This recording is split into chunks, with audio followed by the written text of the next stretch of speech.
destroyed because of this freak. I won't allow it! These babies just saved this lame fest party!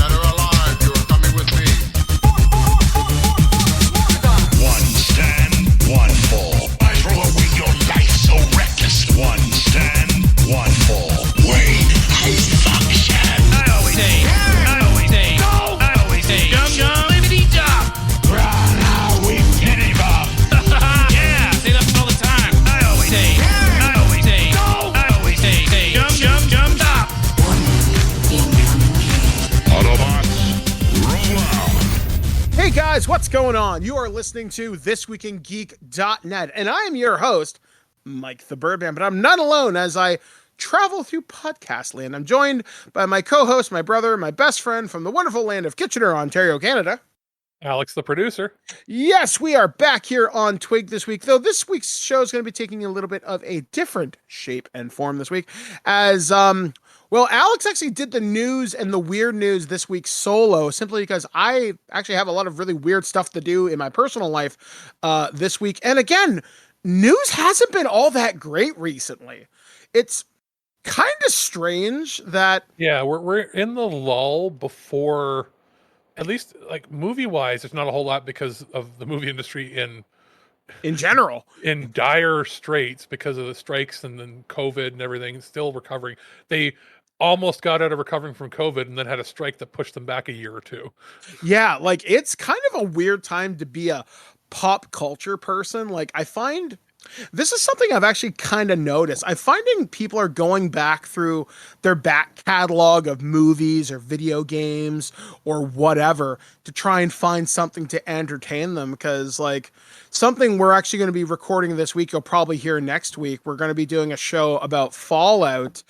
And that's because there isn't really a lot to talk about that's kind of happening. I mean, this year, what has come out in the zeitgeist? I guess we've had Fallout, Scott Pilgrim, but was that late last year or early this year? I don't remember. Nobody cared about it. You did, but nobody really cared about it. I don't know. I saw people talking about, I still see it pop up now and again, but it feels like the conversation, like there's nothing exciting. I mean, even Star Wars has stuff coming out in a couple of weeks and people are like, okay. Invincible was good, but again, not as big as it was previously. Yeah, like it's just, it kind of sucks. So I guess you might see some of our news just kind of change. Fallout and then Final Fantasy, and that was pretty much it. Yeah, like it's just kind of there. I mean, and even Final Fantasy, it didn't hit as hard as I think it wanted to. People loved it, but it's not in the conversation anymore. It is the best game of the year, likely. It is. It just didn't. It was. People were expecting double the numbers that it did so far, and you have to wonder. It wasn't even like you could say it was rushed because, like, oh, there were other RPGs out. Like Persona did okay, million. You had over 1 million or 2 or whatever of Like a Dragon, but I feel like maybe March, while that was the planned date, remember, originally for Remake Part 1, and then it got pushed. I think these games have to be like a June or September release. Yeah, because like there has to be something. They're too big to come out at that time of year now. I think it's shown. If you want to get like the $10 million or 10 million unit sales numbers, you have to release when people have money. You know when people don't have money? January, February? Before they get their tax returns. Yeah, or like I know a lot of companies want to January, February, March. Do you unless you have wild, crazy appeal, those months are not going to be where you're going to get the multi-million sales. The only reason to release a game during that window is to honestly boost your year-end sales, so you can say, "Oh, we had a really awesome Q4," and that's it. Like, it's purely for optics and to boost sales numbers towards the end of the year. There just isn't anything that's like a wow factor right now. So, I mean, guys, we're still going to keep doing the podcast each and every week that we possibly can. Just understand, some weeks the news kind of sucks, and we don't want to report on this has been pushed back again, or this has been delayed again. And so has fired so many people. If we're doing, okay, we will always have a show on a Monday or a Tuesday, generally. Pretty much almost always on a Monday.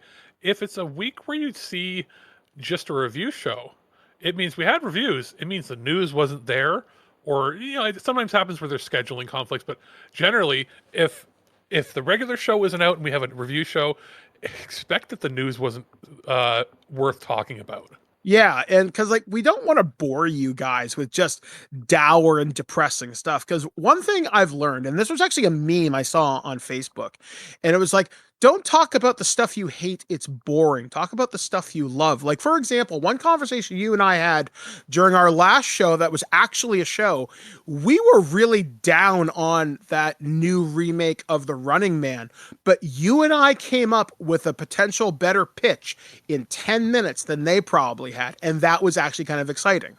So not every show, you can do that, and the same thing is like, you know what, say what you will, we love people like the Angry Video Game Nerd, but that style of anger review, vitriol and explosive, like, it's played out.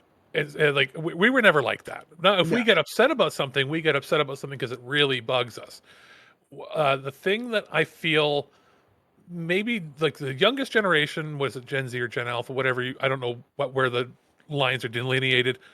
They're still very much into reactionary content, especially TikTok, even though that's going away. Short form reactions, or even live streams. But the people that are in their 20s and 30s, when you watch, like, do you ever look at like a game streamer and go, all right, enough is enough with the exaggerated reactions? Yeah, honestly, that's why I don't like a lot of Let's Play stuff. It's like, you're not believable. Like when you're jumping out of your seat, making the Home Alone faces, and it's like, oh, and you have like clickbaity like thumbnails and shit. It gets to a point where it's like, you're a fucking adult. Treat your audience like fucking adults. Yeah, and I found that if I do watch streamers, or if I'm watching reaction content, anything like that, because that's like 90% of what's out there now. If I'm watching that stuff, I want genuine reactions, and I feel that they're disingenuous with a lot of what's popular out there now. So I feel it doesn't work for our generation anymore the same way. And we still have our friends that do this stuff, and like you got Angry Joe out there. He's got his fans and he's got his detractors, but like, for the most part, he keeps it straightforward, and his reactions are not nearly as, and his reviews are not nearly as exaggerated as they once were, because he's had to grow up with the times. So I feel that's what's needed out there. And because of that, we're not going to just go and sensationalize the news for the sake of it.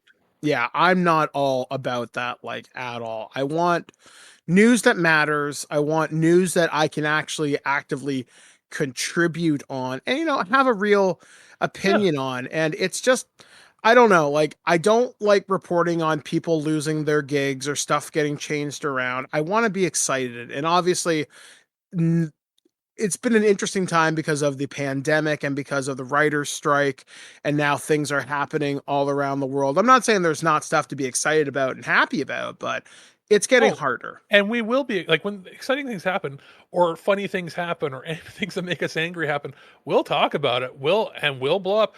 We've had heated moments, but what we're not doing is, we're not going to take something that internally gives us a reaction of a 5 out of 10 and make it an 11 out of 10. Exactly. 100%. In any direction. If it's exciting, we'll be excited. It'll be genuine.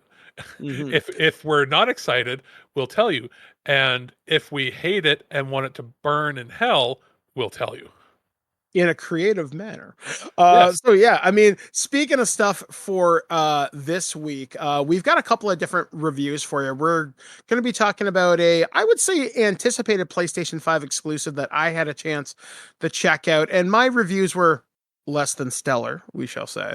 And we're also going to be taking a look at some forgotten Hong Kong action movies that Alex had a chance to take a look at. And then finally, we're going to be taking a look at a neat piece of tech that might make for a fun birthday gift or something that you can keep in your locker at school. Other than that, we almost always talk about what's been kind of going on in our week that was. For me, I've been pretty busy this week. Last week was Alien Day on Friday, and Liam, who you may remember from Stargate TWIG, we did a Alien 4K Blu-ray commentary, which was a lot of fun. And we also talked about doing Extra Life. Liam did the Alien Day themed march, and unfortunately their feet have turned into hamburger. It's not pretty, but they still went out. They did their march, and now they are recovering. So hopefully we're going to put him in the hypersleep chamber, and they'll recover sometime soon. But I also talked about I'm going to be doing Extra Life during the summer during Pokemon Go Fest Global. I think that's July 15th through the 17th. And I'm going to play Pokemon Go for 24 hours in my wheelchair, as much as I possibly can anyway, and should have some fun with that going on. And then I guess the only other thing, and this was kind of a big thing, I know I talked about for years about doing a Dungeon Master for Hire service. Well, I've had my first couple of clients, and it went over really, really well. And I'm going to be opening up a Patreon and another service probably in the next... I'm hoping to launch by Free RPG Day, which is in early June. If not, I will launch before the summer 100%. I'm just getting some artwork and some stuff figured out. So watch my social media for more announcements about that. And if you want to game with me, it'll be affordable, accessible, and you'll have a blast. And then... Oh, that was right on the tip of my tongue. Oh, right, yeah. So I'm a published author now, not just in my local newspaper. I wrote a book, actually. So I'm going to have Alex put this in the show notes pretty much until the end of time. I did a book called Blood Memory, and it's a collection of indigenous poetry, and some of my stuff is in there, and I'm going to be interviewed about this in a local newspaper. I'm thinking this week or next week, and then I might be doing a semi-local book tour for that. So if you want to see Birdman get angry as fuck about righteous indignation, that's fun. So yeah, that was pretty cool. So that came out. Star Trek, which is the property that I write for Modifius. I'm just finishing up some stuff on one of the projects I've been assigned. And then they dropped that the second edition of the rules are coming out. The quick start rules have just come out. So I'm looking at my project thinking, all right, how much of this am I going to have to rewrite? But you know what? It is a lot more streamlined. It should make my job, in theory, easier. So yeah, that all came out last week. So like I said, watch my social media for more stuff about that. Please consider supporting the book, and please consider supporting Liam and myself for Extra Life. We're going to try and do some really cool things later on this year. Liam's going to be joining me for a good chunk of the summer, and they're going to be my like hype person, giving me water and Pokemon berries and everything. And hopefully we'll be doing a lot of cool stuff around Guelph. I may even try and live stream some of this stuff if I can figure it out. And as for video games, what I've been playing this week, I actually went back to Fallout 4 because everybody and their cousin is doing that right now. The next generation update just dropped for PlayStation 5, Xbox Series X, and the older consoles too have got a really big quality of life update. You should know that if you've got the PS5 or 4 version through the PS Plus service, you do not get the upgrade. You do, because it happened to me. It's inconsistent, so try it anyway. But wait, had you purchased the game previously? Hell no. Okay. It does happen. It's weird. IGN is reporting conflicting stuff because that's what I thought. I'm like, why don't I have this? And I updated it and it worked. It's by the region, maybe. Yeah, it's possible because I know sometimes stuff will slip through, and I'll be realistic with you guys. it's Bethesda. It's not a bug, it's a feature. So it just happened to work. So I've been going back through Fallout 4 with a modded playthrough just to see if there was stuff that I missed. And I'm finding a lot of really interesting stuff that I missed the first time round, like hidden dialogue, some quests that I missed. I mean, because I'm using mods, I won't get the trophies, but on my Xbox, I have the platinum for everything and all the DLC. So don't worry, I'm good. It's kind of fun. I've even got people talking me about going back to Fallout 76 because that's a game that's improved a lot in the last 6 years. Surprisingly, you're canceled. You're not allowed to be a part of Twig anymore if you do that. I will disown your ass. I'm curious to see what's happened because now that there's actual NPCs, but nothing will compare to Fallout 4 only because I can do so much with it. If I had a private Fallout 76 server and I could change all the settings that I want, maybe I'd do it for like some like kind of Twig people. There's no story. It's a waste of time. There is now. There is actually now. There's been 7 DLCs dropped for it. Oh, it took 7 years? Yeah. Well, you kind of think about games that made a huge kind of turnaround. So you've got Final Fantasy: A Realm Reborn, and you also had No Man's Sky. They've had pretty dramatic turnarounds. I'm sorry, nobody wants to play 76. Its concurrent player base is over 2 million. A lot of people came back because of the show. I barely doubt that it's over 2 million. And that you can go look it up. That's why people are really talking about it now. They're talking about doing a lot more for it, which again kind of surprises me as a Fallout fan, just to see the concurrent Steam users go way up, to see people playing on console. There's a lot of chatter on Twitter about it. It's kind of nice to see people do it. That now, like there was just a thing, I think it was called America's Playground just dropped, which is the Atlantic City DLC. And it's just kind of cool. Again, Fallout and they even 76 current players average last 30 days 24,000. Okay, well, whatever. So people are talking about people. Okay, players, well, people are happy. 73,000. I had to look that up because I'm sorry I couldn't let that fly. Not that number.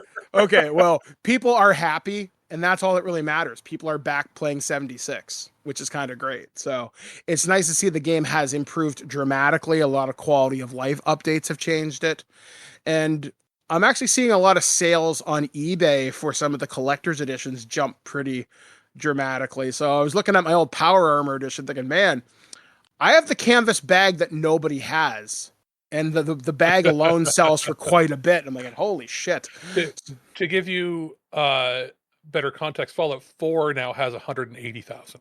Yeah, and it's nice to see it. And if you want to play it, you can get it on PlayStation via its PlayStation Plus program. You can get all of them through Xbox Game Pass. I know there's a lot of people playing 3 and Fallout New Vegas right now. The DLCs Fallout are on sale. 3, peak players a little over 1,000. It's not as many as you'd think, but they're only measuring those are Steam charts for those, right? So on console, those are going to be higher. With Fallout 4, I should note that is Steam. So it's possible the number you were looking at was 2 million Fallout 4 players. Yeah. Across all the platforms. You're right. Yeah. Because that would make a heck of a lot more sense, because between PS4, PS5, Xbox, One and Series consoles, plus Steam, if Steam is 180,000, that's 2 million. So yeah, that's what it was. Sorry, didn't mean to throw you under the bus. It's just, I know 76 is not there because it's just not.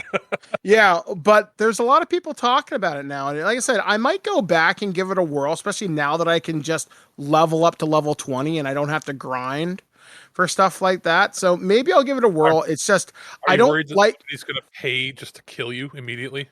There are PvE servers. And you can change those settings pretty dramatically if you don't want to be engaged. Plus, if someone kills you in game, they become a murderer, and the entire map will hunt that person down. So it's a little different than launch, at least.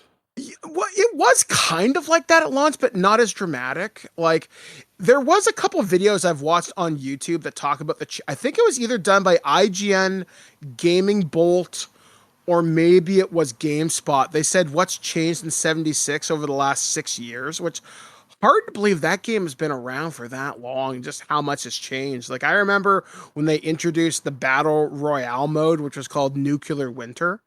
and a lot of people like that, but they took it away, but the rewards were pretty cool. So yeah, I mean, obviously it's a good time to be a Fallout fan. If you're playing Xbox Game Pass on PC, you get access to everything. I know Amazon Prime gave away the original point and clicks a couple of months ago. So yeah, go check out these games. That's what I'm playing right now. Other than that, I don't know what else to go back through my game catalog. I finally finished Aliens Fireteam Elite. I went through that. I even bought the DLC for it so I could play that with Liam. And I've been playing Aliens Dark Descent, which is like XCOM meets Aliens. One thing I've learned is that I'm fucking terrible at these games. It's fun, but I'm really, really bad at them. And yeah, that's what I've been playing. Alex, what about you? I did a whole bunch of spring cleaning, and I've been going through the whole, what do I keep? What do I throw away? What brings me joy? And I'll be continuing to do so. I was catching up on some back-end stuff on the website to make sure that our domain works, because we were part of Google Domains where they decided to switch everything over to Squarespace. And I was like, what do I have to do? And I emailed back and forth, like, you should probably have to do nothing. And I was like, that's nice. Please clarify by what you mean by probably. Because I need to know that. And it turns out I didn't need to do anything, at least right now. We're good. It seems to all be working, and happy, joy. I then had to go through an upgrade on the back end of the website that said it could break the whole site, so I had to do a full backup in the middle of the night just in case. Oh God. And that seems to be working. I'm okay with that. Alex is happy. Beyond that, played some games. As you'll have reviews coming out in the next few weeks. Contacted a few companies to see about us getting some more stuff, which is interesting. I also, from talking about back catalogs, I went back and downloaded Final Fantasy VI Pixel Remaster. I had played last year when I was testing all my streaming stuff, when I was just getting streaming going, right? And I had streamed my plays of FF1 through FF6. I think I got FF6 in there. I don't remember when I was doing all my test streams. And I got platinum trophies in every one of them except for 6 at that time. Because I missed a couple of things, and I was like, fuck, I'm so tired. I don't want to do it anymore. I've played 6 as a kid a bunch of times. I don't want to play this anymore, but every other thing is platinum, and it's bugging me. So I went back and I went, fuck it. I'm going to download it and do it. And I was like, what do I need? I needed, what did I need? I needed 3 trophies, and then it would ding the platinum. The one trophy was get Strago 20 blue magics. I'm like, I can do that. That just means I have to go into the Veld, and I found out that if Realm uses control on an enemy, and then you have Realm use the enemy's skill, Strago can learn it, even if it's not attacking him, which is part of the caveat usually is that he has to be attacked by blue magic and have it actually hit for him to get it. The other thing you can do is have Gao use any of his rages, and any rages that he uses on the enemies that you can also learn as blue magic, Strago will learn. So I was able to double up in each battle. So that took like an hour or two till I got 20 random ones, because I only had 3 with him, because he's the last character you get in the game. So like, he's always the last one you get. And I did have, was it Grand Delta? Is that what it's called? It's like it's like as powerful as Ultima, basically. The spell, you get it from doing his side quest at the end. So I already had that, so I didn't have to worry about that because it's a missable move. But you luckily don't have to get every blue magic spell in the game. You just have to get 20. So I did that. That took a couple hours. Then it took like 3 goddamn hours to get Setzer's one, that Setzer the gambler. He has a slot machine mechanic, right? Well, if you have to get 3 7s, and that brings up Joker's Death or Joker's Gambit or something, and that will instantly kill whomever it targets. But like 9 times out of 10, it will target your own party and give you a game over. And I was like, and you also have to get so good at like timing your presses to make sure that you get the 7s. And you also have to have like a specific command set up beforehand. Otherwise the 7s might not even show up in battle. And then I found out it's like, oh, have your full party, you can set it to auto battle, yada, yada, yada. Got it. It dinged. And then there was the hard one. The reason I had stopped playing initially. And that was, I was missing part of the bestiary. And if you know, half of the game is missable, right? Because after the world goes into the world of ruin, those enemies don't exist anymore. And sometimes they're only in the scenarios that were like limited things like the floating continent and that. And if you don't encounter the enemy once, it won't show up in the Veld. And you know that in the Veld, you can fight anything you've previously fought. So I was like, damn it, there's like 7 things I can't get because I'd have to start the game over. So I went and spent several hours fighting in the Veld and going and trying to find areas with enemies that I could fight, specific mobs in the near end game. Like I'm right before the save before Kefka's Castle or Kefka's Tower. Completed that and went, I'm still missing like 5 or 6 of these suckers. So I started a new game. You don't get New Game Plus. You just have to start from scratch. Turned on all the boosters so I didn't have to worry about grinding. And went through and went to the exact halfway point of the game because the last one I had to get was on the floating continent. So I ended up spending like 9 hours getting the last 3 trophies. And then it dinged, and now I have Final Fantasies 1 through 6 completely platinumed. In my mind, I'm done and never have to play them ever again unless they do a complete remake, not a remaster. And I'll probably play 5 again. 5 and 3, I like the job systems, but as much as I love 6 and that, this is it. They can't do more. Like, they can't do more with the graphics they have. Like, they would have to do, not like a Final Fantasy 7 remake, but like, if they did like a 2D HD pixel remaster with like added content, I'd play it. With voice acting and everything, cool. I can't play these games anymore. That's why if people ask what trophies are there for, it's like, oh, to show off. It's not. For me, it's like a scrapbook. Alex is now officially done with everything that he could possibly do with Final Fantasies 1 through 6 without making stupid challenges for himself. Like, oh, let's fight with all blue mages forever. Like, I'm not going to do that. You are way more dedicated to that shit than me. Like, I started playing Final Fantasy VI Remaster last year. I never did finish it. I got about halfway through it just before the floating continent, and I was like, I think work got in the way, but I was like, I really want to play this again, but I don't know, man. Just hearing to try and get the platinum, man, fuck that noise. Yeah, it's the hardest one to get the platinum in because there's more missables in it than anything, and there's more characters and stuff. The easiest ones to get it in were 3, 4, and 5. One, I had to spend like 5 hours on the one area trying to fight Warmech because he just wouldn't spawn. And Final Fantasy 2, it's a lot easier, a lot like the new, like, actual 2 where with the bad battle system. It's a lot easier with the boosts on. I just didn't care. I didn't play it like normal. I played it with all the boosts on maximum because that game sucks. but it has a good story. And again, the hardest part in that game was finding the Iron Giant, which is a random monster in the final dungeon. It's like, god damn it, come on. But yeah, so and the spawns are like 1/16 or 1/30, 1 in 32 chance, and that number resets every time you're out of battle. So it's like you could take forever to fight it. But yeah, like I've played those. I'm trying to think. I don't think I have a platinum in 7, 8, or 9, but whatever. It's good for me. That's good enough. And I did a playthrough of Golden, Persona 4 Golden last year. I was thinking about doing it again, but I might wait to see if they announce a Persona 3 reload style remake of 4.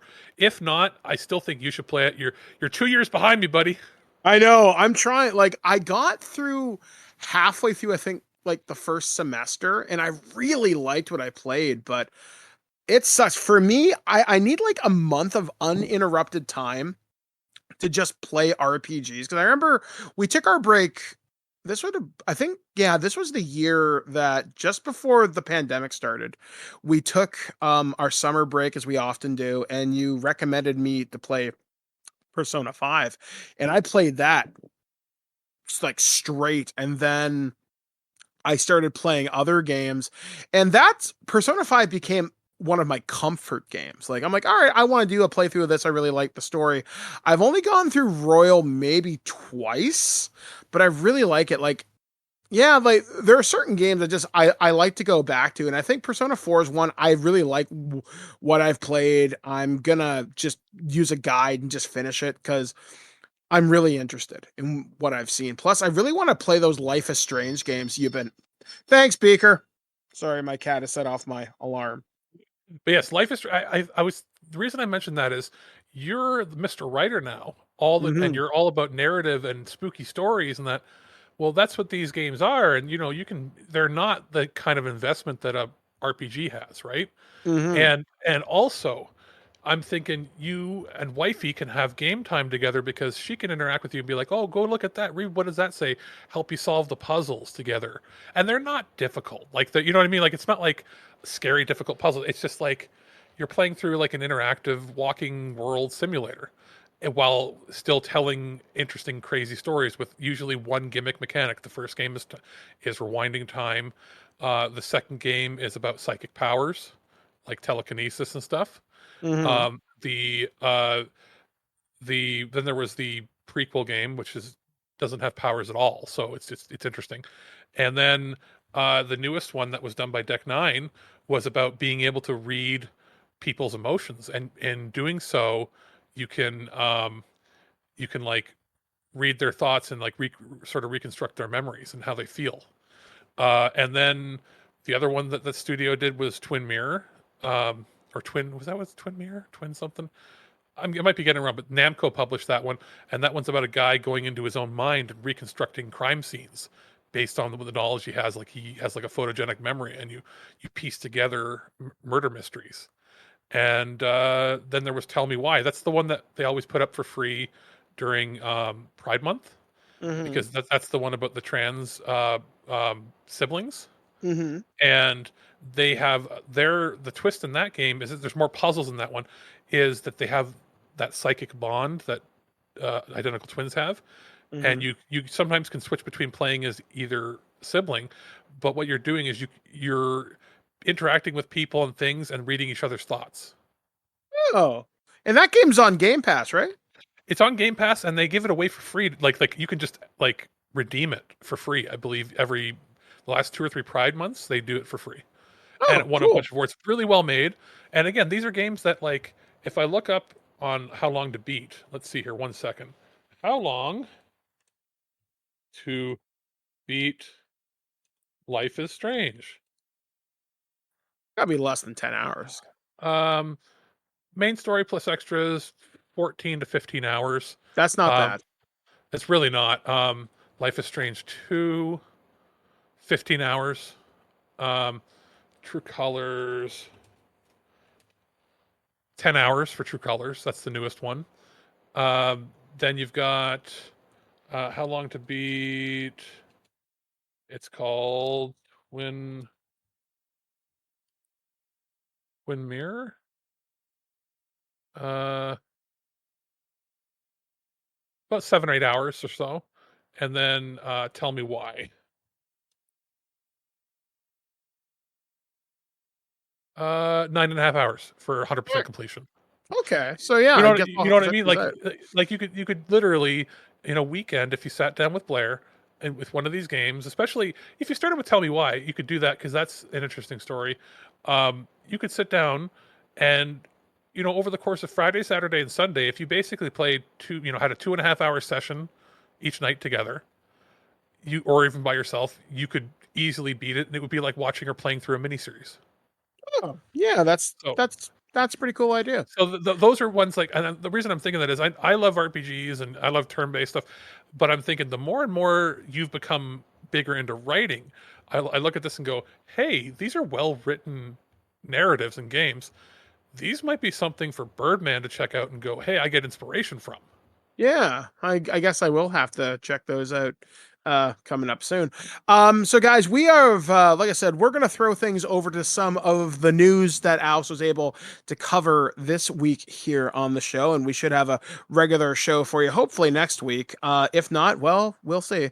But other than that, though, we have a review of a PlayStation 5 exclusive that I recently got a chance to play.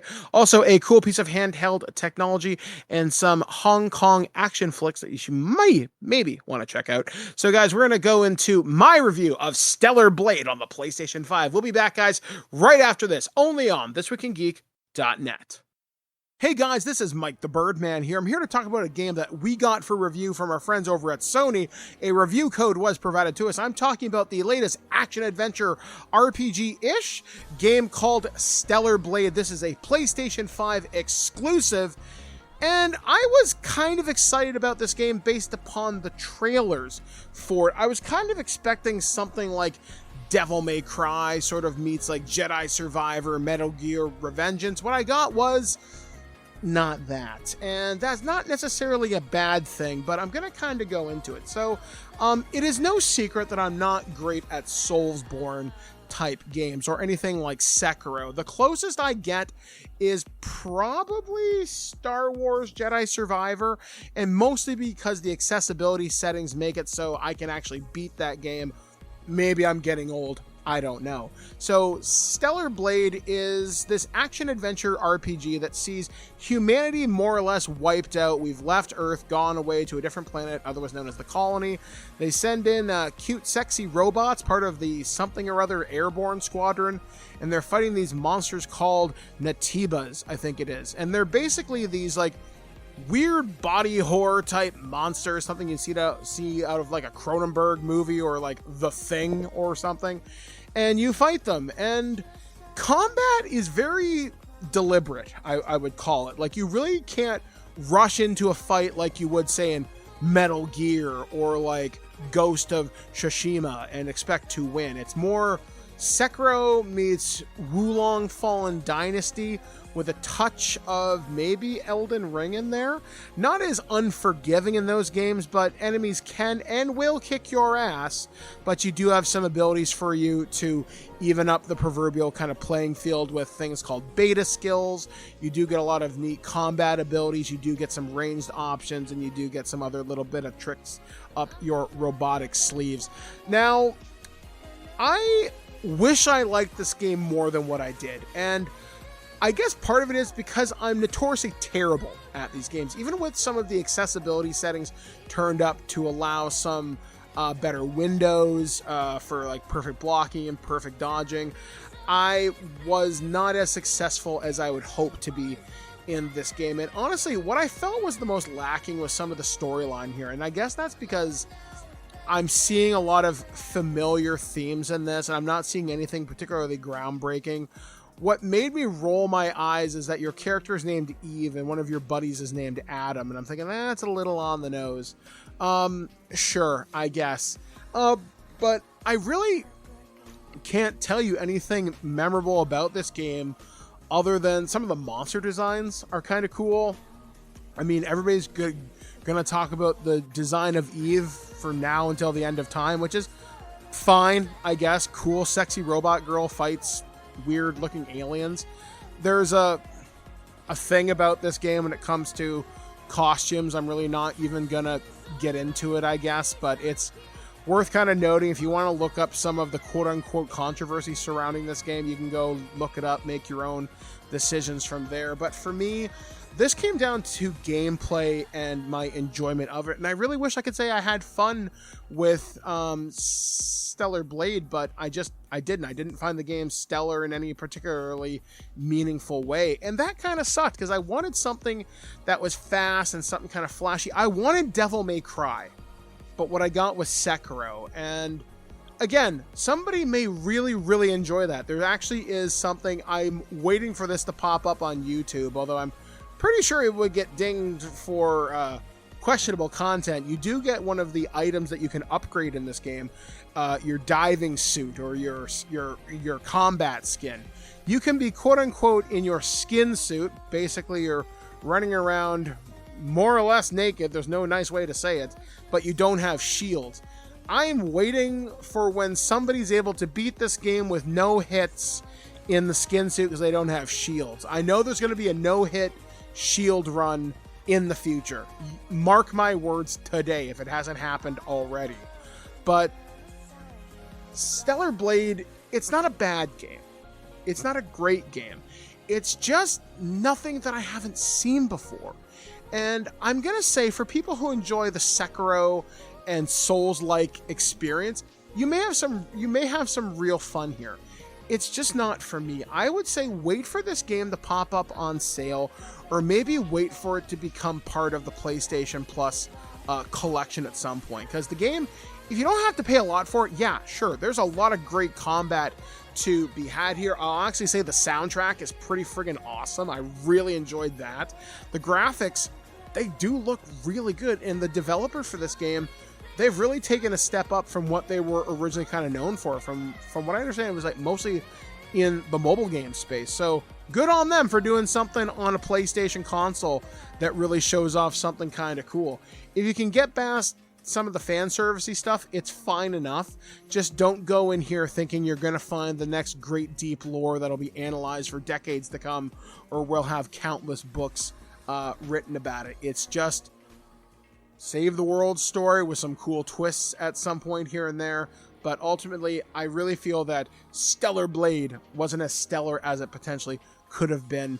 And hopefully this game will get improved over time with patches and cool DLC content. From what I understand, won't cost anything when it comes to adding in new costumes. But I would say wait for this game to pop up on like PlayStation Plus for sure.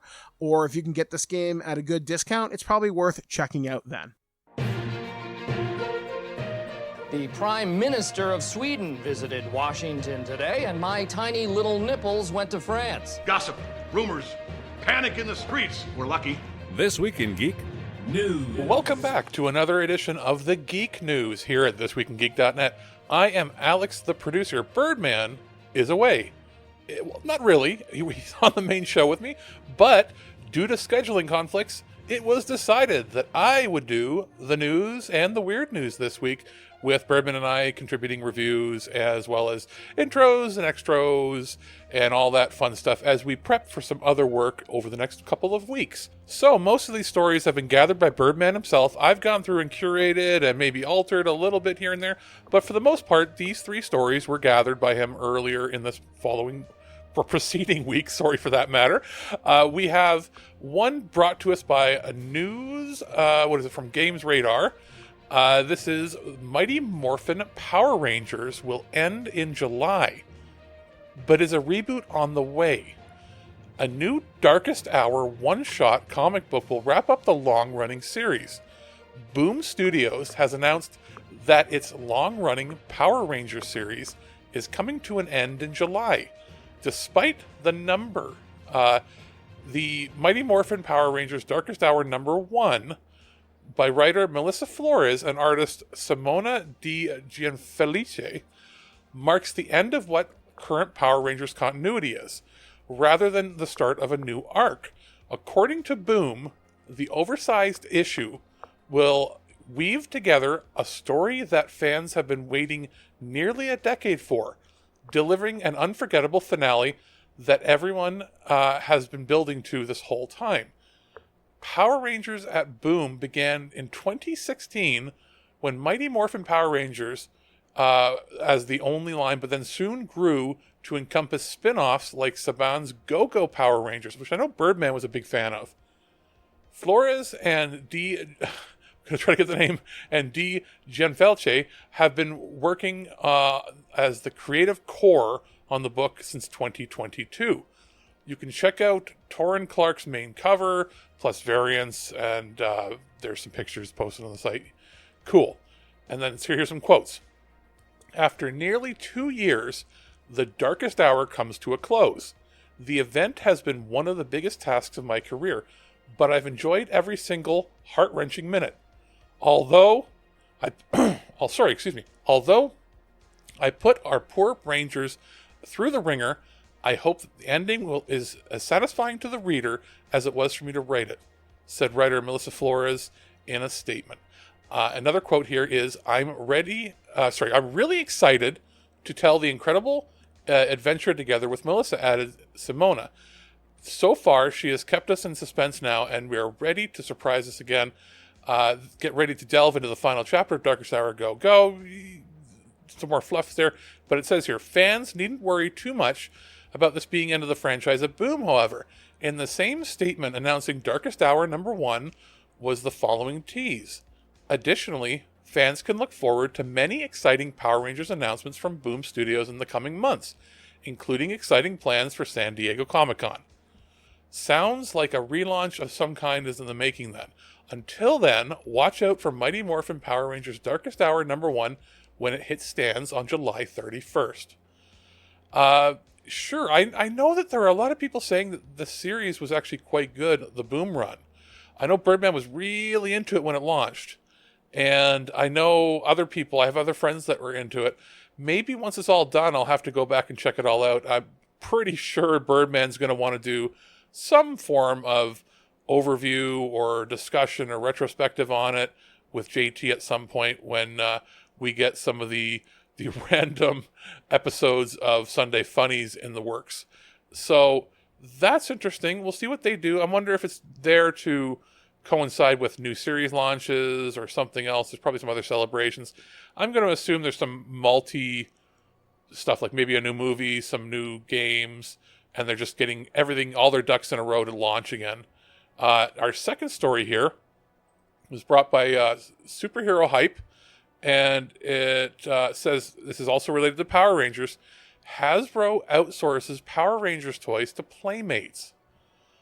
And it says here, so this is a weird situation. We've seen Hasbro allow high-end toy companies to make some of their characters, like 3-Zeros, Transformers, and Super 7's G.I. Joes.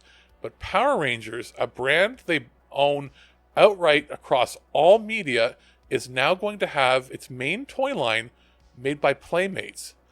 Both companies made the announcement today in a joint press release emailed to various outlets, including this one, that one being Superhero Hype. And it says here, Playmates is debuting its first Power Rangers collection with a kid-targeted Mighty Morphin Power Rangers toy line in 2025. So this probably ties into the comic books ending and starting again from scratch. Reads the announcement. As part of the agreement, Playmates holds licensing rights to develop additional cross-category Power Rangers products, including action figures, blasters, plush, roleplay. We'll see how that goes because we're pretty big into that. I have the game, and Birdman's been reviewing pretty much everything from Renegade on that. Vehicles and accessories. The deal encompasses global distribution across all regions, excluding Asia. In Asia, it says in parentheses, presumably the license is a bit different, as it would involve the original TV shows that got partially reshot stateside to create Power Rangers. Basically all the Sentai stuff, which is, what is that, Bandai or something probably that owns it? I don't remember. It's something or other over there. Or is it Takara? One of them. Hasbro will retain the entertainment rights and will continue to drive global strategy and growth for the Power Rangers franchise by strategically working with licensees across multiple categories, including publishing, fashion, and footwear, promotions, amongst others. Hasbro will further activate the brand across their direct-to-consumer channel, Hasbro Pulse, as part of its presence at major industry events like San Diego Comic-Con. By the sound of it, Playmates will be handling the majority of the toys, with Hasbro handling other merchandise. There's no word on how this affects outsourcing to high-end collector companies like Mezco. The closest thing to Power Rangers that Playmates has done lately are the Street Fighter figures that paired with Ninja Turtles for some 2-packs. They're fun toys, if not photorealistic sculpts fans have been getting used to from Hasbro. Playmates' strengths lie in keeping toys affordable for kids and making in-scale vehicles and playsets. If this works out, could we see Hasbro outsource other brands they maybe also aren't selling as actively? There's always possibilities. Now, some people would say, oh, what's Hasbro doing? Well, Hasbro in itself has been in a fair amount of financial pains. You could argue, D&D was holding them up. There was all that crap going on in the back end with Wizards, yada, yada, yada. Their biggest bungle, was when they purchased Entertainment One, the Canadian company, the biggest film and television production and distribution house in Canada, with also ties to UK. and then it had ties to, I think, Lionsgate partnerships and stuff, all this stuff back in the day, is basically it's a mini major in the States. It's major in Canada, but it was a multi-billion-dollar deal, and they completely squandered it. They had no idea how to run it. They screwed everything up. The pandemic hit, and they got hit with some real financial pains, and then it cascaded out of there with other properties. So I could see them wanting to outsource and do things that they traditionally wouldn't have done. Basically make all the cheap toys, they're wanting to market to kids. It's quite clear that the relaunch is no longer about selling toys and the franchise to the fans in their 30s and 40s, because they're just at a point now where they kind of have milked that dry. They can still do the high-end figures if they choose to, and get super fans and people like Birdman and other fans that were, millennial generation to purchase. But the it's not even Gen Z anymore. It's like Gen Alpha or whatever you want to call them. They're trying to get kids into the franchise as everybody else is aging out. So a full relaunch with cheaper toys, more playable toys, things with higher margins. This makes sense. And then they can focus other merchandising and all that sort of stuff in-house, where they can make more money on the upscale stuff. Get the kids hooked on cheap figures first and then go from there. So we'll see where this ends up, but it looks like 2025 is looking to be a big relaunch year of some sort for them. And it's probably not just Power Rangers. It's probably going to be other franchises and IPs that they hold. So we'll see. And our final story of the day, this is brought from bloodydisgusting.com. And Birdman got this. This is Kraven the Hunter movie, now releasing in December 2024. I believe, was this not supposed to have been out the summer or the end of summer or something like that? It says Sony returns to their own Marvel universe with the upcoming Kraven the Hunter, which has been bumped all over the release schedule. This week it's been bumped once more. There was a time when Sony was going to unleash Kraven in theaters in October of 2023, but the film was then bumped to August 2024. Now it's set for release December 13th, 2024. Kraven the Hunter will be the first Marvel movie from Sony to be released into theaters with an R rating, with lots of bloody violence being promised. It says here, just lists the cast. That's pretty much it as far as what's being said. I can see why they're doing the summer is going to be rough for blockbusters. Yes, we've got like one, I would say, guaranteed probable $1 billion hit in Deadpool and Wolverine. That's it. There's not another movie. We could be surprised, but the smart money is on Twisters not being as big of a hit as you might think. Maybe it will. Disaster movies sometimes do well, but maybe not. Beyond that, you've got Planet of the Apes. I think that's running out of steam. I don't know. Let me think here. I can't see. Maybe there's a few other. It's smaller movies, but everything was hurt pretty bad by, the multiple strikes as well as the pandemic. They barely came out of that. We're hit with superhero drain and IP drain. It's gonna be rough. If I look at May, we've got. Let's see here. I'm pulling up Box Office Mojo. There's going to be other sites that have maybe more accurate information. But just skimming through what we have for May, because that's what we really consider the blockbuster months to be, and we're right there now. But we've got, let's see here. What's going to make money? And I'm going to have to skip through the stuff that's either going to be limited or whatever. Fall Guy. Fall Guy should make money. I've got a ticket to go see it. I don't expect it to be great. Gosling is great in certain types of movies. I don't know that he has the chemistry to do this one. The trailers haven't done it for me, but I am interested in seeing it. And I mean, sure, it's going to be a big, dumb action movie. I don't know if it's going to be as huge of a thing as people are hoping. I'm pretty sure, wasn't that a movie that The Rock was working on 15 years ago? I don't know. Maybe I'm wrong. Maybe I'm thinking, maybe it's a Mandela effect. But Aaron Taylor Johnson's going to be in this one as well. So, I mean, he's got 2 movies this year unless they push Kraven out further. But beyond that, Tarot is out. Horror movies, but nothing that's going to be like a big, huge blockbuster. Let me see. What else in the rest of May? There's anime movies. There's not another church movie. That looks rough. Kingdom of the Planet of the Apes will do well because there's nothing else out. But will do well enough to, in the percentage of people that are already going to go to theaters. Is it going to be like hundreds and hundreds and hundreds and hundreds of millions? Maybe. But I don't think you can bank on it. And then after that, later on in May, you have If, which is the family-friendly imaginary friend movie versus the imaginary movie, which came out like a month ago, that was the horror movie, which is bad that you have two different types coming out. This is a similar situation to, was it Jack Frost? And was it, I think they were both called that, weren't they? There was the horror Jack Frost, and then there was the family-friendly one that came out the same year. Bad idea.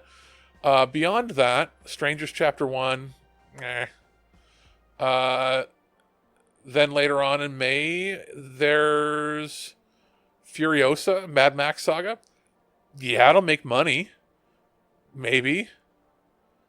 Like, it's being listed as a limited release.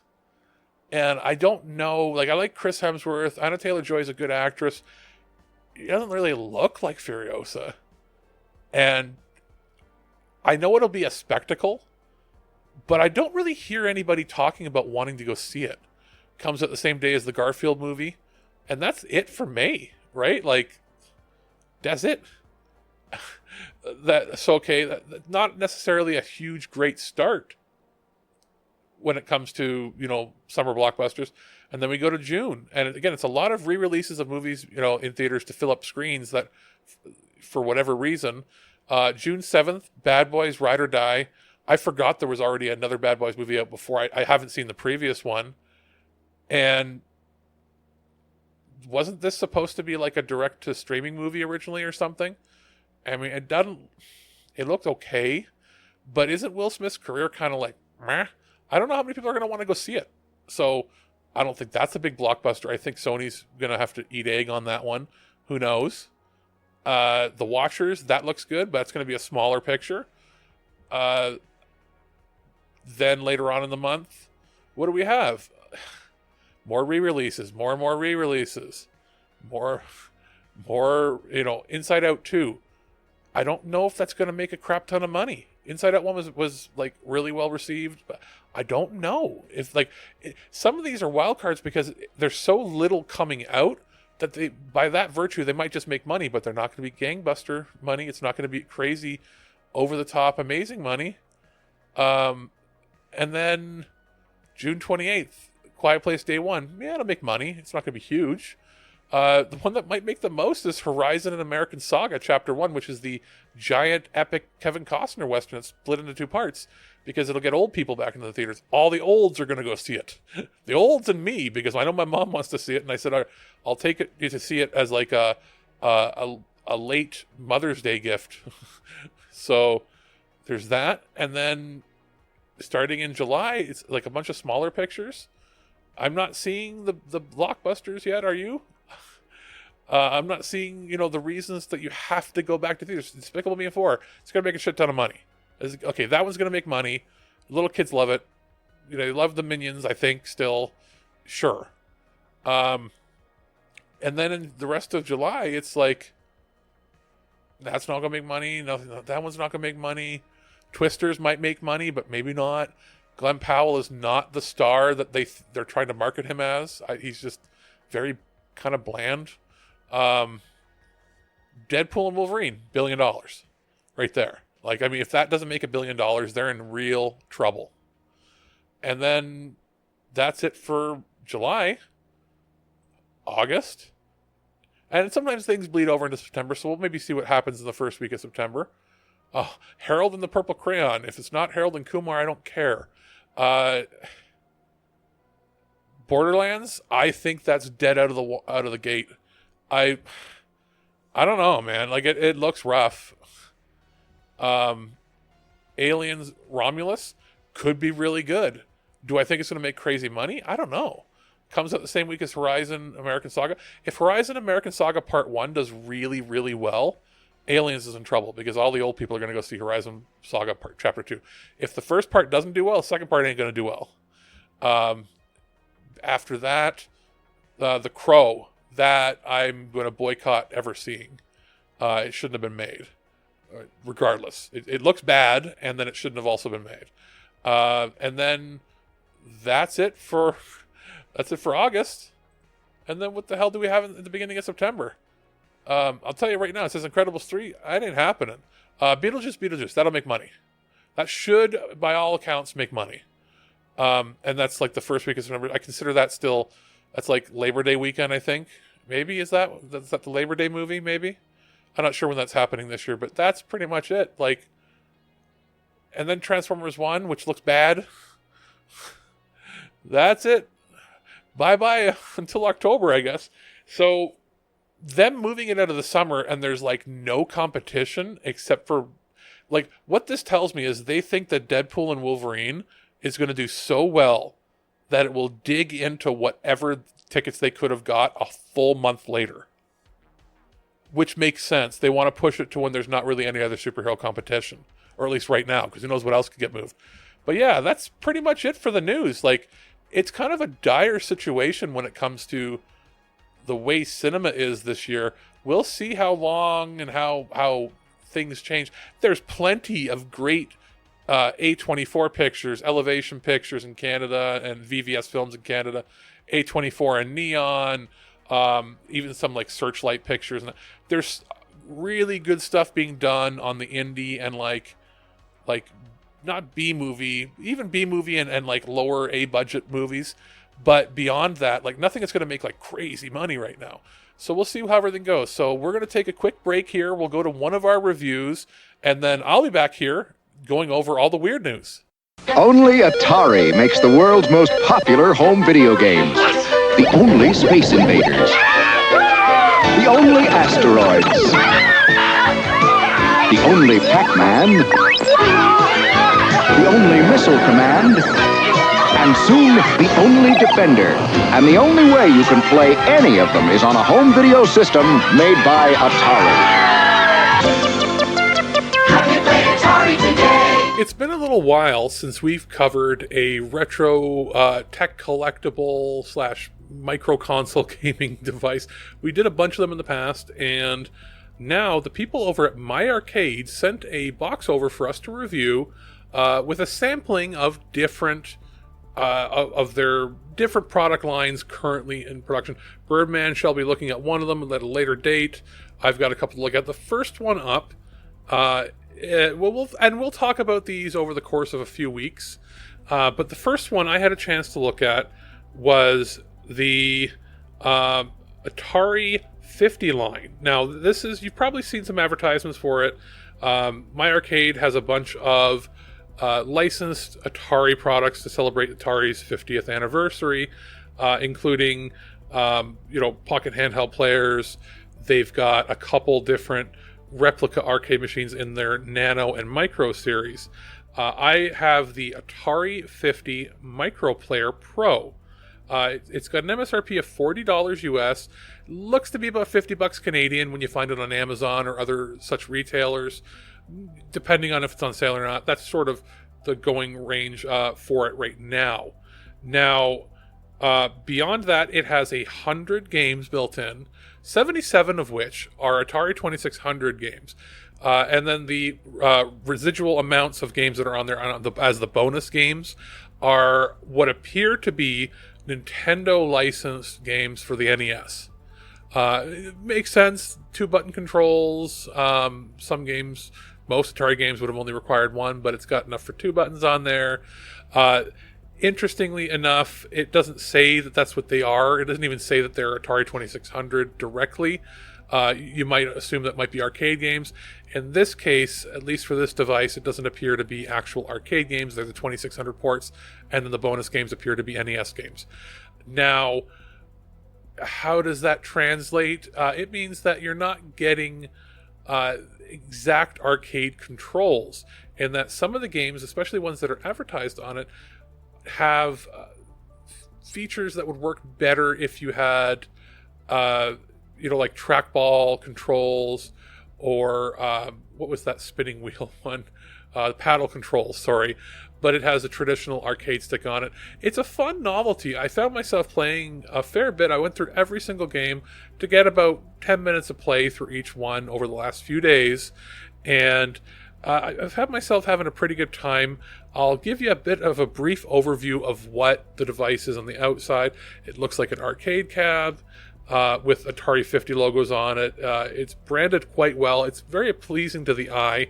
It has what appears to be the same size screens they use in their handheld players.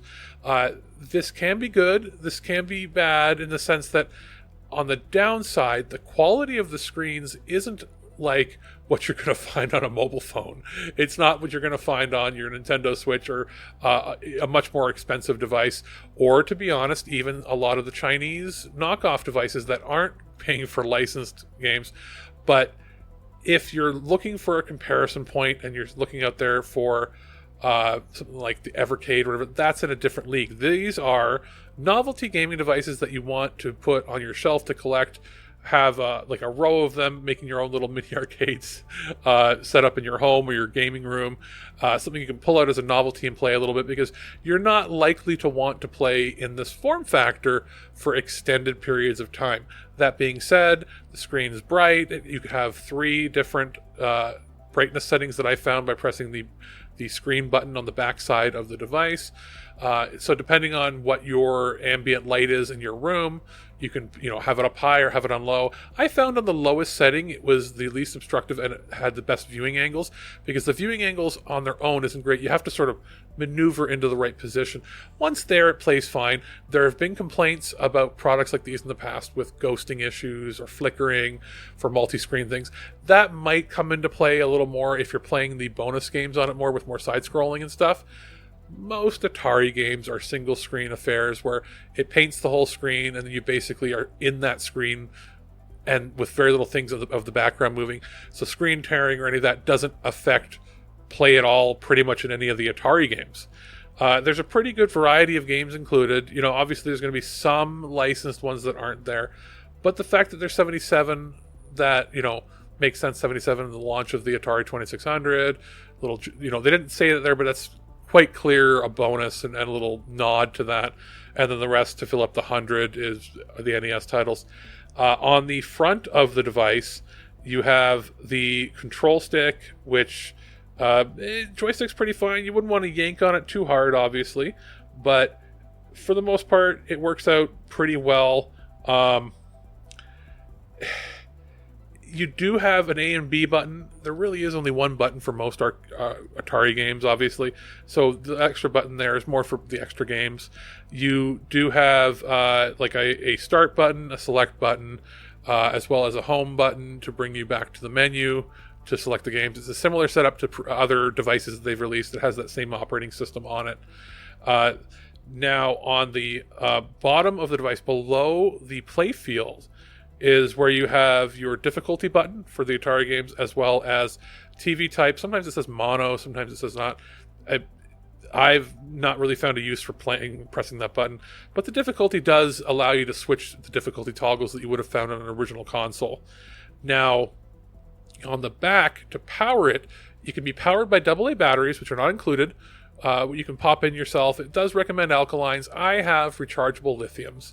That's going to get you the longest play out of it, but they're more money than the actual device. Like a good set of 4 rechargeable lithiums will run you $40-50 anyway. I happen to have a bunch extra because I use them for doorbell cameras and security things in the house that I didn't want to have wired up. So I have extras to use there. Otherwise, just get a big pack of like Amazon or Kirkland branded alkalines if you want to use it portably on the go. But for the most part, I ended up using the USB-C port on the back to power it. It only requires 1 amp, so it's a fairly low-power device. Any phone charger from the last 20 years will work, but it is USB-C, so make sure that you use a USB-C cable with it. It does not charge rechargeable batteries if you plug them in. It's an or situation. You either use batteries or you use the USB cord in the back. I have not been able to determine, I don't want to take it apart, if you have to take batteries out to use the USB-C or if it has a priority or not. I would assume, but don't take my word for it, most of the time devices like this end up using the power port, the USB port for power, and will supersede whatever batteries are in there if it detects the cables in. But I don't know.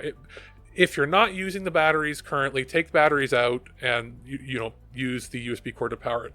That does introduce an interesting thing in that you could potentially get yourself, because it only uses 1 amp of power, you could get one of those power strips that has like 20 USB ports on there, each doing like 2 amp or 1 amp or whatever on there. Or actually, 1 amp each. So like you could get, an 8-port power, USB power strip, and have 8 1 amp devices plugged in, or potentially 1 amp devices, and you could have a whole row on a shelf of arcade machines on. You could power on at any time, or at a desk or something if you wanted to, have it fun for show. And then just like load up a game and then just have it sort of just sitting there and film your own little mini arcade. I do like that it has the ability to be powered by USB. Doesn't come with a USB cable, doesn't come with batteries. They're making these pretty streamlined, I'm assuming, so that it can ship internationally a lot easier without having to go through the restrictions that batteries do. And pretty much everybody has a USB cable. It's such a low powered device that it doesn't matter if you go to the dollar store and buy a $1 cable. You're not going to be pulling so much amperage or power. It's not going to heat up by plugging it in using a cheap cable. You really don't have to worry. So that's good. The packaging is pretty nice. It advertises a bunch of the games that are on there. Most of the heavy hitters are in there. They play pretty well. The ones that would require a roller ball, a trackball, or paddles, it's a little more difficult to control with the joystick, but it gets the job done. You're not having heavy-duty, long gaming sessions with Atari games, especially in this form factor. That remains to be seen how well it would hold up for the bonus games, but consider them bonuses. That you aren't buying this to play NES games or games that are more intensive. It's just sort of like, it's nice to have. Sound quality, pretty good for the size. Does have a headphone jack on the back, so you can plug it in. You could take this on a plane and look like a weirdo sitting there with your little arcade machine and your headphones plugged in, but you could totally do that. So I do like that it has that ability there, and it has a volume up and down button on the back, so you don't have to worry about it blasting your ear off the whole time that you play. I think it's a fun little player. The games play fine. There was no crashes or issues. The software is responsive. The screen's pretty good for the price. I would have, if I wanted to say one thing I would improve, is I could maybe improve the viewing angles of whatever screen that they're using. But that's beside the point. For the price, it's actually a pretty good device. And I do think as a novelty gift or something to have like as a little decoration in your room, that you might want to pull out and pop on a 10 or 20 minute session of a bunch of the games on. It can be fun that way, especially since the batteries should last pretty long time if you're only having short burst sessions like this. They're not hard games to run. I'm assuming the board they're using in there is pretty low power if it can be powered by 1 amp or less. So I think it's pretty good. I do like that it has a fair amount of games on it. There are other games in this line of series that maybe have less, and the Atari 50 has a good balance of pretty much everything. And if you want to get started in collecting these, it's not a bad one to start with because it comes with a fair amount of games, way more than probably any other one that they have. It also looks good on a shelf, and it's kind of neat to have like Atari. It's in vogue again to go a little retro like this. So I do think I recommend it. I'll put a link to their website as well as maybe an Amazon link in Canada if you're looking for it in the description for the show. We'll be back probably in the week to look at one of the other devices we were sent from them. And Birdman has one that he's working on that I know he's pretty excited for with it too, because he's the big fighting game fan. So he's the one that's going to be reviewing the fighting game device. So I would say check out more stuff from My Arcade in the future. I'm hoping we can get our hands on some more of their stuff because they've got a wide variety of things to look at. And we're starting off pretty strong here with the Atari 50 Microplayer Pro. The fun is back, oh yes siree. It's the 2600 from Atari. It's the video system with classics galore. From Space Invaders to cars that roar. A real hip joystick controls the screen. Solaris is hot and Midnight Magic's mean. And one more thing, it's got a special low price. Under 50 bucks. 50 bucks? Now isn't that nice? The fun is back, oh yes siree. It's the 2600 from Atari. Go crazy? Don't mind if I do! Human sacrifice, dogs and cats living together, mass hysteria. It's time for the weird, wacky, and just plain fucked up here at ThisWeekInGeek.net. It's time for the weird news. So, we have 3 stories here. I believe I grabbed one of them. Birdman had 2. It's not been an overly strange time the last week and a half or so, but we grabbed a couple here, just so even if it's a shorter segment. The first story here, Birdman gathered, was from TMZ, so you know it's probably credible, and that is that O.J. Simpson, reporting, what's going on with him, the Bank of America credit card auctioned for $10,000. O.J. Simpson's Bank of America credit card has been auctioned off for just over 2 weeks after his death. The business account card, which expired in 2023, fetched $10,675 at Golden Auctions, making the seller quite the profit after he purchased it on eBay for $70. And it says here, Jonathan Lepore told us he'd initially planned to gift the card to his pal's dad, who apparently used to hang out with OJ and Nicole Brown Simpson in the Hamptons during the 80s and early 90s. So that's kind of macabre. He hadn't bumped into him and forgot he owned the card until news of OJ's passing jogged his memory earlier last month, so he decided to sell it instead. Golden founder and CEO Ken Golden was thrilled about the auctioning of the card, predicting it would fetch some impressive numbers. The final tally after 63 bids certainly lives up to the hype. But Jonathan's not keeping the final sale amount at all for himself. He's doing some good by donating 10% of the proceeds to the National Network to End Domestic Violence. He probably should have donated 90% of it. But TMZ broke the story on Friday. OJ's official cause of death was confirmed to be prostate cancer. Simpson passed away on April 10th at the age of 76 after spending several months in and out of the hospital care, and he can now spend the rest of eternity burning in hell. Oh, sorry, I just editorialized and added that myself. But yeah, that's kind of a macabre thing to have, I guess. But whatever. The next story here, Birdman found, is from Boing Boing. It says, Utah kitty plays in a box, then accidentally gets shipped off as a return package to Amazon in California. A Utah cat named Galena, I'm going to have to zoom in because their text is a weird font, was playing in a large box when suddenly things got dark. Meanwhile, Galena's human parents didn't know where she was and grew frantic as they looked everywhere for their pet. They eventually put up missing flyers and recruited their friends and family to help search the neighborhood for the lost kitty. But it wasn't until 6 days later that they got a text from Amazon in Riverdale, California, more than 600 miles away, telling them that Galena had been found. Thank goodness for microchips.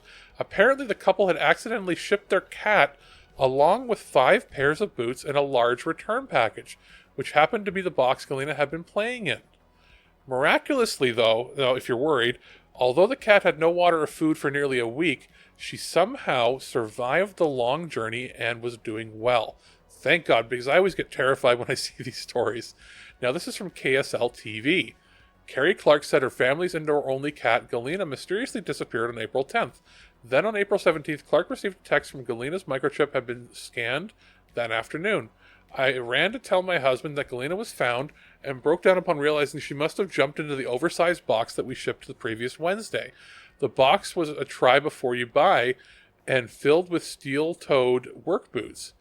An Amazon employee named Brandy rescued the cat from the box when she found it in the California warehouse. She took care of... that cat would have been very dehydrated. Oh my God, and scared and covered in poop and all that. Don't want to think about that. Cat is safe. Cat's been dropped off at the vet following day.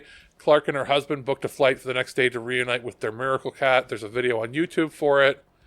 It's a scary story for anybody that has, fur babies and pets. I mean, at least it was able to breathe, and there's a lot of horrible things that could have happened, but instead we get a story of, a happy ending, but at the same time, make sure you know what's going on. If there's an open box and you have cats or dogs, especially cats, make sure that you check before you ship it. I don't know how you didn't hear the cat. Maybe the cat was sleeping. Maybe how do you box it? I don't know. There's a lot of questions here, but yeah, that definitely qualifies as weird. I mean, we've all seen the old like Looney Tunes adage where you put yourself in a shipping box and go across country for cheaper than airfare.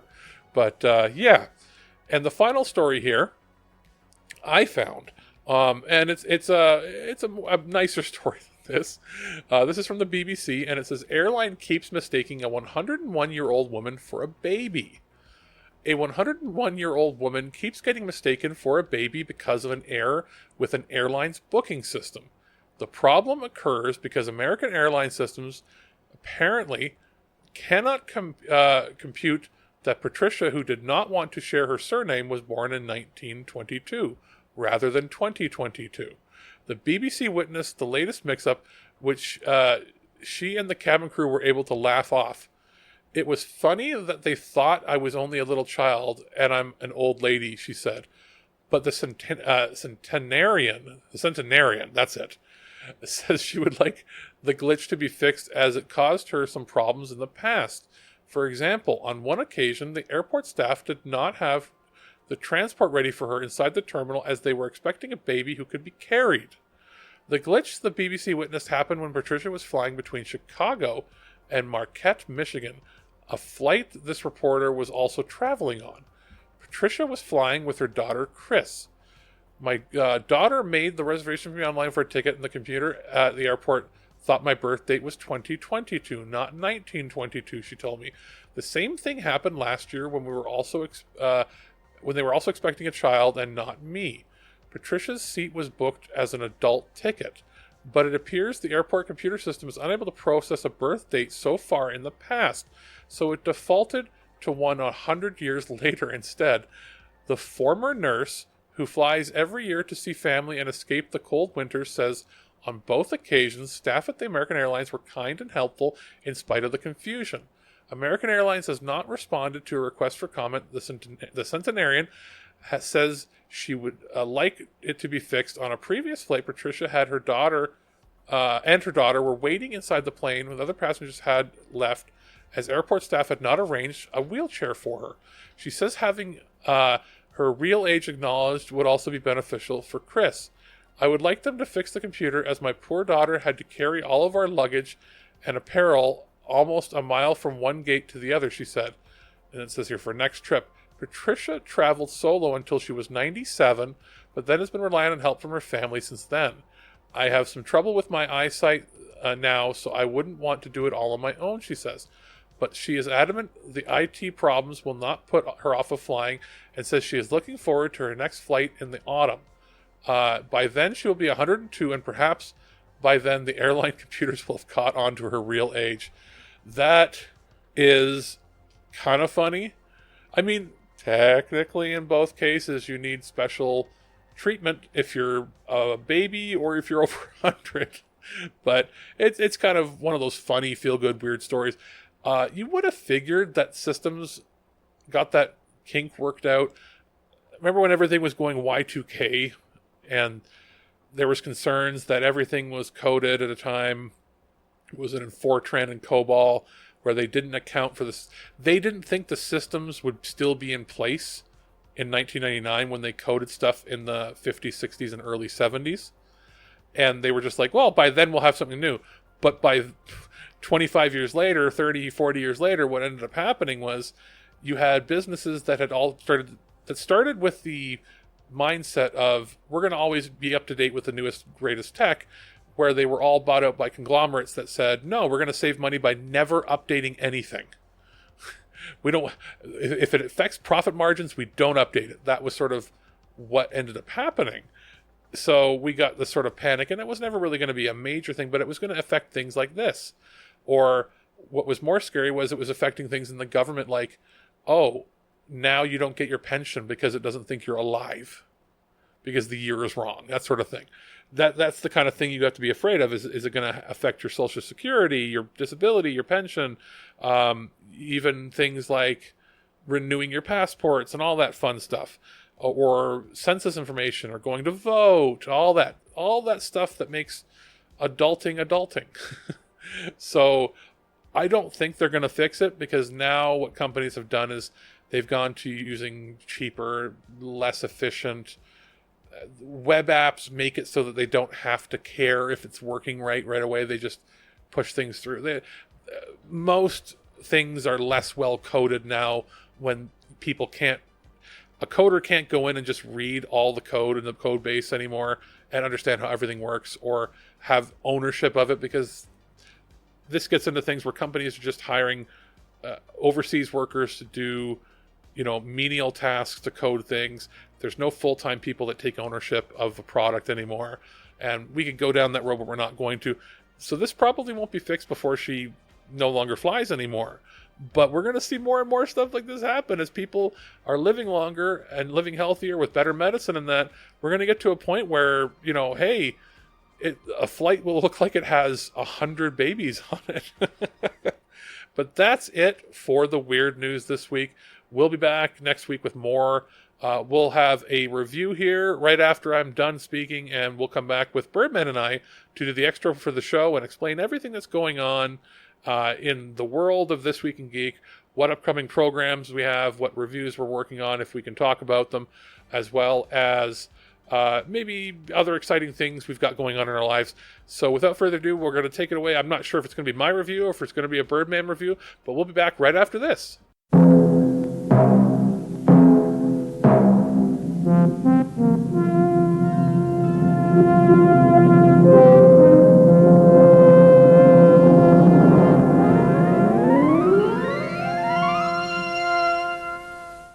Top Squad, a picture produced by Jackie Chan. In a world where crime is commonplace, the police initiate a program to dramatically increase the role of women on the force. Sibel Hu, Cynthia Rothrock,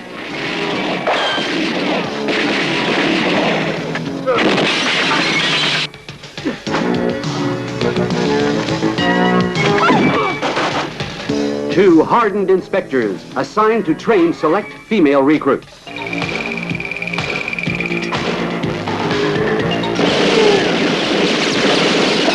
And push them to their limits of endurance.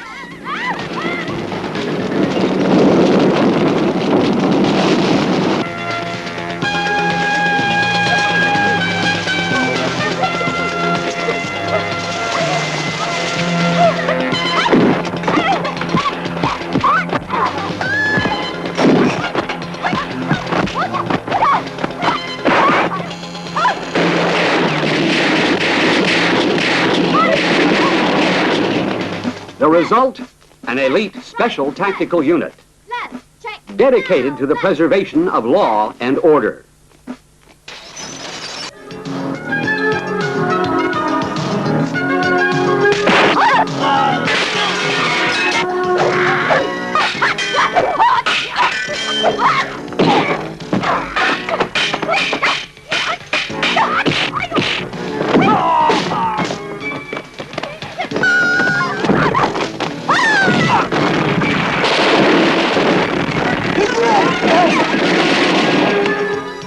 Top Squad. Alex here, and we're reviewing a movie from a company we've never actually done before. This is 88 Films, and they sent over the Blu-ray for The Inspector Wears Skirts Part 2, also known as Lady Enforcer in the Philippines, and when it was released in the States and Canada years ago on home video or in like grindhouse theaters, you would have known it as Top Squad. That's a franchise with 4 films. I went back on my own and watched the first movie to get a feel for what this was before then going into this, because this is a movie that took place roughly right after or mostly after the events of the first movie. This is from 1989, and for anybody that doesn't know, 88 Films has released this with partnership with Fortune Star, and this was originally a Golden Harvest production. This is a Hong Kong action comedy, more leaning on the comedy, whereas the first movie was more leaning heavily into the action, and also at the time co-starred in a supporting role Cynthia Rothrock. Cynthia does not return for The Inspector Wears Skirts Part 2, and that's due to budgetary constraints that, if you watch the special features that are included here, they go into detail about how each movie ended up having to have a lower budget, and at the same time, as the actors in it became more famous over the ensuing couple of years, it became harder and harder to retain talent. Always interesting when you see a director, producers, and other people go into great detail about how, a film can change production due to the actors' schedules and fame going so quickly up and up and up into the international stage. So, basic premise of the original movie, which I'll go into just before we get into this, is it's sort of like Police Academy, but for women joining Special Inspector Task Force. And it's like a little bit of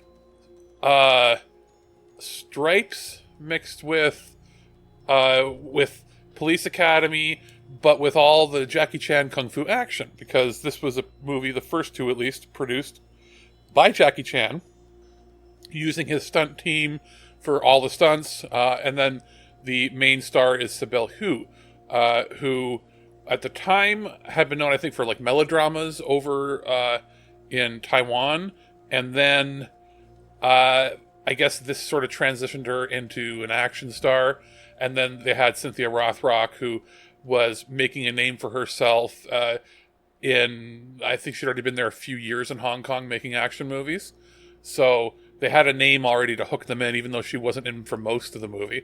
The stunts are pretty crazy in the first movie. A lot of action, a lot of comedy. Some of the dialogue is going to be a little dated, both reading the subtitles and then watching the English dub. Some of it might not fly today, but it's a product of its time and still fun in its own right. And what happens is we get into the second movie here without spoiling the plot of the first one, and in this movie, you have the further adventures of this team, and they're, spending time between training and then things that happen in their life, and then terrorism type things happen. So I'm not going to spoil the plot. Just know that it is entertaining. It's about a 90-minute movie, 95 minutes or so long. There is a lot less action in this one. There's a lot more, comedy in here. Some of it hits, some of it doesn't. It is a product of its time, but it's actually pretty fun. It is definitely worth a watch. Now, as far as what's included in this collector's or special edition here, or I guess it's not really labeled as a special edition, but anytime I see these where they're bundled with a bunch of extra new features, to me it sort of is.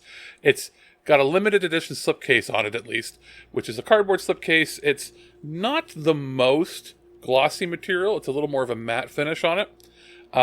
There is a reversible cover art for both the English release, and if you flip it inside out, you end up having the Cantonese original release from Hong Kong. You also receive it fully restored from the original negatives, 185 matte. It has mono audio, as most Cantonese movies and Hong Kong movies were. It has the original mono track. It has the original mono dub from, I guess it would have been in 89 or 90 when it hit home video or hit theaters over here. The dub's a little rough. I watched the dub first. That being said, I still kind of prefer the dub on this to the original subtitled version. Not just because, not that I don't want to read, just that they played a little into the goofy nature of it, and I felt that, to be honest, that the dub almost sounded like it aged better when it comes to the quality. Even if things don't 100% line up, it still felt good. Pretty much how Hong Kong movies are made up until, I guess, modern era, is a lot of times over there they would record the whole movie, but then they would dub the entire movie anyway on top of it because they couldn't get sound isolation, clearance for certain things to close up and that, and it was just easier to do a complete dub every single time. So it's not like we're missing much by watching the English dub version of it. Now, beyond that, there is an original trailer included. There are some still frames showing some of the production stills from it. There is a interview with the director, Wilson Chin. There's an interview with the stuntman, Go Shut Fung. There is an interview... Who else was there? There's an interview... There's a third one here with one of the stuntmen as well. And there is an English commentary track as well. I haven't actually gone and listened to the English commentary, except for maybe the first 10 minutes, because I did end up watching the movie twice, both in English and the original Cantonese, just to make sure everything looked good with the subtitles. And the dub does a decent enough job. The subtitles are obviously a little more literal. It's not been super duper localized, so it's not like you're losing much if you watch the dub. And beyond that, it's pretty straightforward. It's one of the cleanest releases I've seen of Hong Kong movies from that era that weren't like big budget movies. It looks so much better than the trailer or any other clips that I was able to find online when I was searching. So it's good. You don't have to have seen the first movie, but it's probably recommended that you do. I'm interested to see if they're going to be releasing more in this line, the third and fourth film, so I can maybe get my hands on them to check out. But I had heard of 88 films before, and what's interesting here is this is a Region A-B release, and when you pop it in your player, it tells you it needs to be a Region A-B player. Well, Region A is North America, Region B is England, and some parts of Europe. So it isn't a completely region-free release, but the fact that it's Region A-B on the back, and I very rarely see that on the actual artwork, means that this is licensed to be played in both North America and UK and parts of Europe. So as long as you have a player that can do either that, or you have a region-free player, and you pick this up, pop it in your player, you're going to have no problems watching it whatsoever. It's not rated in the States. It doesn't have a sticker or anything for Canada when it comes to ratings. It doesn't even have any ratings on the box for the UK or any parts of Europe. For any content warnings I would give, there's nudity, but it doesn't show anything. It's not graphic. Like, it's just like a man's butt. there's scenes in showers and that, but nothing is shown. There's some violence in it with a little bit of blood. Obviously some wacky action. It's not crazy. They do the thing where they speed up some of the action when they're fighting, so it's not quite as hard-hitting or brutal. And at the very end, when it goes to the credits, it does happen to have a little bit of a clip shown during the credits of some of the accidents that might have happened on set with the stunts, as is the usual for anything produced by Jackie Chan or starring Jackie Chan. He's not in the movie, but you can see his handprints and fingerprints all over this from especially the stunt perspective here. It's an enjoyable movie.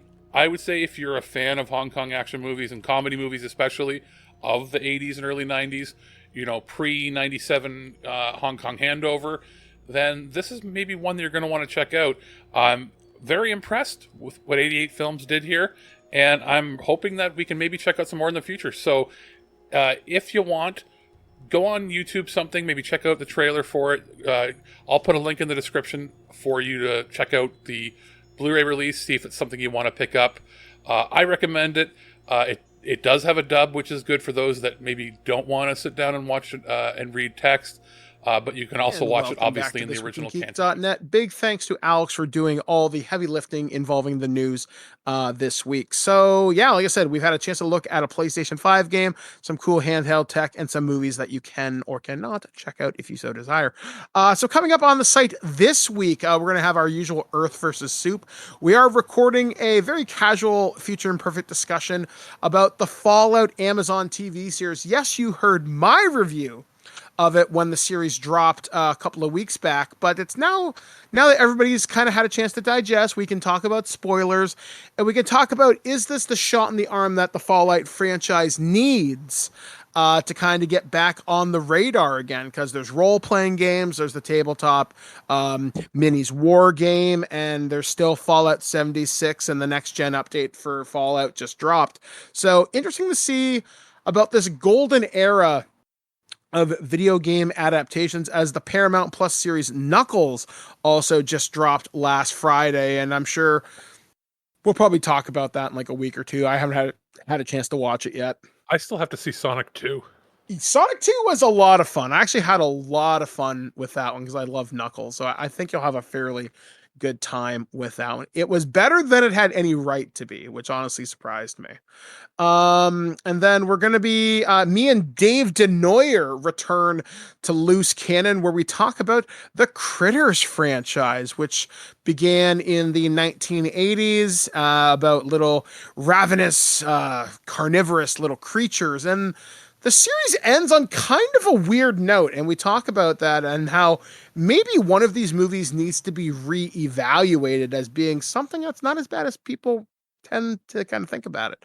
And then, yeah, we've just got a bunch of stuff coming up. I know me and JT are planning, as soon as X-Men 97 ends, which I think is coming up very shortly in the next week or two, we'll be talking about that fairly soon. I know me and Ken still got to get together now that I didn't say this during the intro, which I do apologize for that length, but hey, you get a show that you weren't getting otherwise. My schedule's kind of freeing up a little bit on some mornings, so I'm sure I could get Ken to come on in. We'll talk about some anime and some other strange movies in the next little bit. I don't know, Alex, what else do we got going on? I know you, me, and Aaron are recording some special content for the summer. We're almost done that, which really kind of surprises me. Beyond that, I mean, we've got a bunch of stuff that we can watch. I've got pre-configured shows of movies that we can watch and talk about stuff, but it's really going to depend too on what we've got coming in. We've got some ideas. We haven't really done Future Imperfects as frequently or prototypes, but consider this.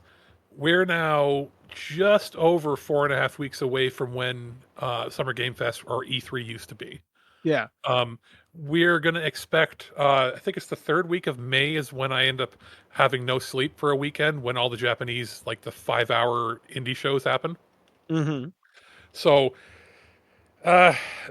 it's usually the 2nd or 3rd week in May that Nintendo does a direct, right? Or is it maybe a week after they used to do stuff before Summer Game Fest now, right? Because and Sony's either going to do something right before that or during or after. Microsoft has already said they're doing a summer thing, probably around Summer Games Fest era. So this is when we're going to pick up steam with our prototype stuff. The plan was originally to do a Final Fantasy prototype, but you just didn't beat the game. So yeah, we didn't get around it. So that will probably be a Final Fantasy VII retrospective thing we do in the summertime. Yeah, because that's a game I don't want to rush through while I'm working on other stuff. You should not feel like you're having to do it to the recording. We're not getting paid to do the recording. We're doing the recording because we want to talk about it. Yeah. So I say when you get it done, let's do it. That's when we'll talk. Yeah, because like Final Fantasy is always one of those games. Like I know when I finished Remake a couple of years ago, I really liked my time with it. I was pleasantly surprised how much I really enjoyed that game. And then even the kind of pseudo sequel DLC Integrate I really enjoyed with like Yuffie, but I haven't played Crisis Core, so I'd really like to finish Rebirth or whatever the fuck it is, and if I can get Crisis Core for like $25, yeah, sure. But I'm not paying $60 for it, no fucking way. So hopefully I'll get around to doing that. And then I would like to talk about Persona 4 Golden as a thing. Like maybe we'll plan those for the summer when I have some time off. We'll get around to doing that. I know as for me and Dave, we're talking about doing the Trancers movies, because I know that's something we wanted to do here on Twig for a long time, but asking everybody to watch 5 movies plus some supplementary material, that's a lot. But for me and Dave, it's no big deal because we love these movies, and we're thinking about doing something about the Phantasm movies as well, because I think those are always a bit of fun. I always loved Angus Scrimm as the Tall Man, so we'll be talking about those, and probably before the end of the month is our current guess. I've never seen him. When you say his name, though, You know what comes to okay, my brain works in bad, horrible ways. I was like, is his last name named after like the spot between your balls and butthole? And it's like, no, that's scrum. Not scrim. Also, I know for next week, Alex gave me some really cool stuff from Paizo. I'm going to be looking at the Pathfinder Core editions. They're like smaller paperback versions of the popular Pathfinder role-playing game. I'll be talking about those.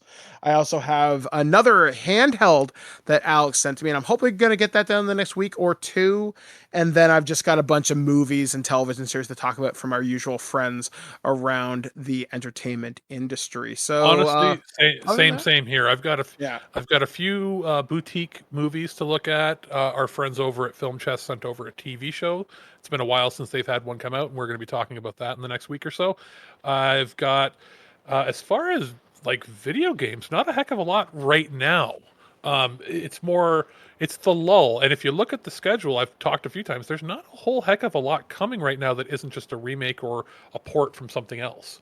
I just want that cat game that's going to be on the Switch, and that's the only thing I can honestly say I'm looking forward to. Oh, that and Toxic Avengers, but that comes out in like the fall. So I have two games on my radar right now, and they're both cute. So, but I don't know what that says about me. But yeah, that's it, folks.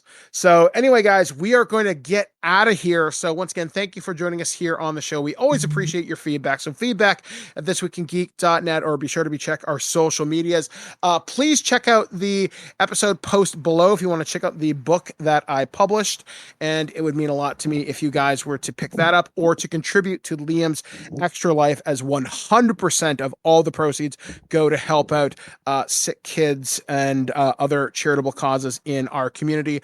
It is definitely a worthwhile thing to do, and there'll be more information about my stuff during the summer as I start to plan and figure that out. So for This Week in Geek, we have been Alex, the producer. I've been Mike the Birdman, saying be excellent to each other, get outside, enjoy this wonderful spring weather, and we'll catch you guys again next week right here on ThisWeekInGeek.net. At no point in your rambling, incoherent response were you even close to anything that could be considered a rational thought. Thanks for listening to this episode of This Week in Geek. Hungry for more? Check out our website at ThisWeekInGeek.net. You can subscribe to the podcast, browse our Twitter and Instagram, and leave your thoughts on today's topics. If you'd like to give us some feedback, send us an email at feedback@thisweekingeek.net. Tune in next time, and remember, Lower your shields and surrender your listenership. We would be honored if you would join us. Thank you for your cooperation. Good night.